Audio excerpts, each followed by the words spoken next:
As we start, you can see the group sitting at the table and discussing project details. One of the architects has an updated diagram that he brought to the meeting to show the group. In order to make it available for later in the meeting, he places it on the table, and another group member triggers it to be scanned from the front screen. Guys, sorry I'm running late. The project owner now arrives at the meeting.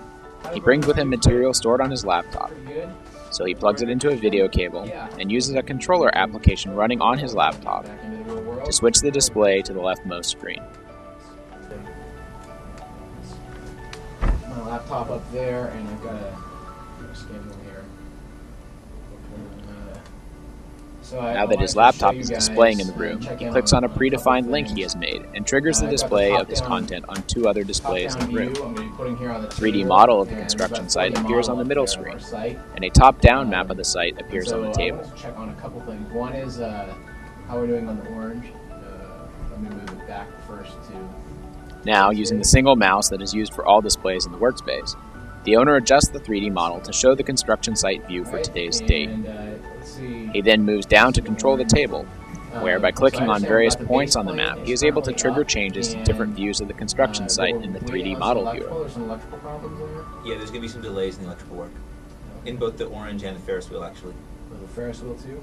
As the discussion proceeds, they select yet another view. Construction schedule is still going to be affected, though? I believe so. Okay.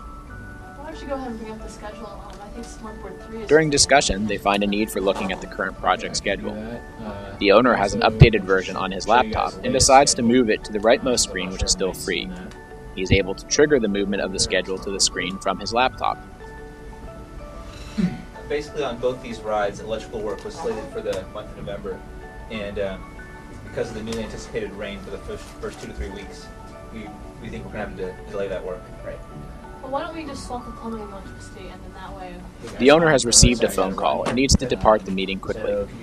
Since he is in a hurry, he just disconnects the laptop, and the left screen now has no signal. Using his wireless Palm Pilot, one of the group members then triggers the screen to restore its normal display. They want to look in more detail at how their schedule has been affected, so the contractor at the right screen uses a controller to trigger another 3D model viewer on the left screen.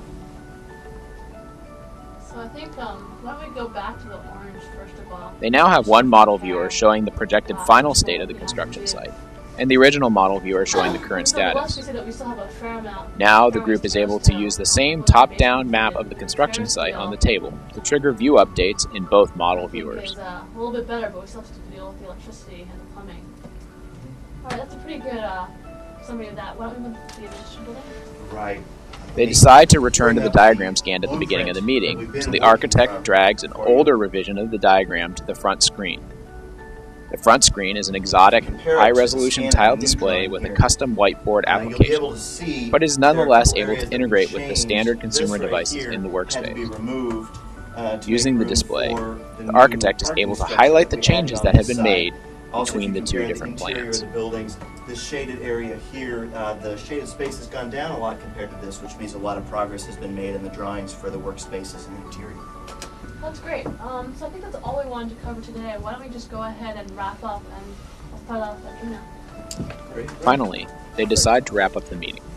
While the workspace is controllable from devices within it, they instead turn off the lights and projectors using a permanent control panel located at the exit of the room.